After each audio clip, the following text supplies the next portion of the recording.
Today we're going to talk about the 3 different ways that you can structure an IUL. My name is Amanda Ryba. I have been working with these products for just about 8 years, and it's my goal to illuminate to the world what the wealthy do with their money. So let's dive in. IULs, which are Index Universal Life Insurance policies, can be structured 3 different ways to basically provide 3 different outcomes. First, and probably the most popular today, thanks to social media, would be infinite banking or immediate need of cash value. The best way to structure your IUL so you can get that cash value out the quickest would be to get yourself the least amount of life insurance required for the most amount of premium that you want to contribute per month or per year.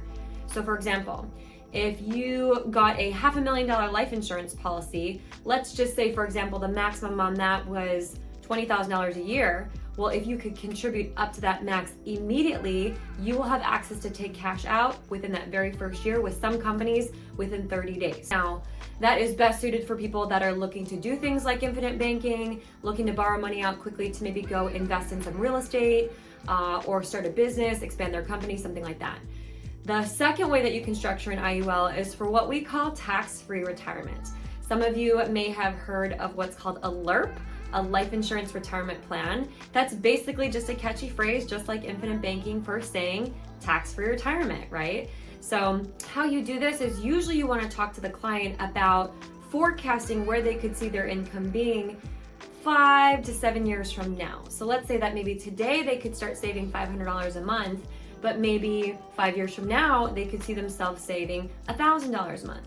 So to design that IUL correctly, you want to structure it so you're getting the least amount of life insurance required to hold the maximum amount of premium they could see themselves contributing in the future. So again, you want to be working off that $1,000 number, not the $500 number. You want to give that client some wiggle room, some leeway to grow into that policy. This may mean that it's going to take a little bit longer for them to have access to cash value to take out in the first couple years. But again, that's not that client's concern. The client is looking to use this for tax-free retirement. They have no plans to touch it right away. Then again, you want to build in some wiggle room, get them a little bit bigger death benefit, and that will allow them to grow into the policy over the next couple years. And then the last way to structure an IUL is for what we call life insurance, permanent life insurance, or long-term care or living benefits, which are features that come with the policy. This could potentially be a client that is really just looking into this product because it has permanent life insurance, permanent long-term care, and living benefits. They probably like the fact that there's a savings account attached to it that grows cash value, but it might not be their main concern.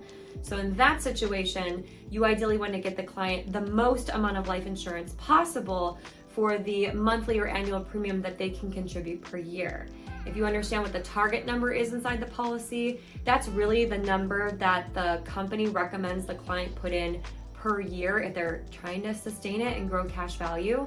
What I would recommend as an agent is take that target number, divide that by 12 months. That would tell you that the ideal minimum that the client should pay on that policy to sustain it throughout the rest of their life. So obviously they're going to have wiggle room, right? They could put more in later years, but again, this client doesn't really care about growing cash value.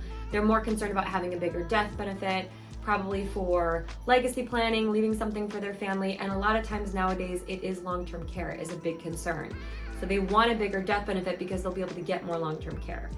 So hopefully that helps. Just to kind of give you a quick recap, first option again is to design it for what we call infinite banking, family banking, immediate access to cash within the first year or 2 years. The second option is tax-free retirement, or what you've probably heard of as a LIRP, a life insurance retirement plan. And the third option is for life insurance, long-term care, and living benefits. So if you're an agent, hopefully this helped you find and figure out the best ways to structure your policies for your clients.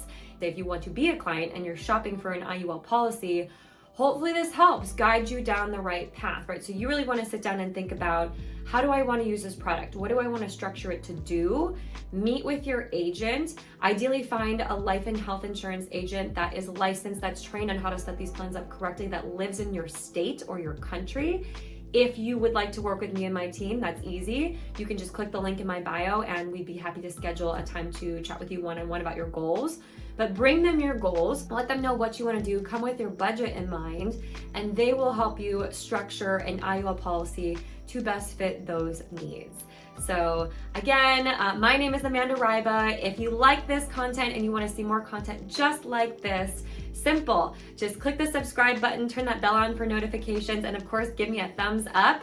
I bring a new video to you every single week. And again, Amanda Ryba here, illuminating to the world what the wealthy do with their money. I will see you next week.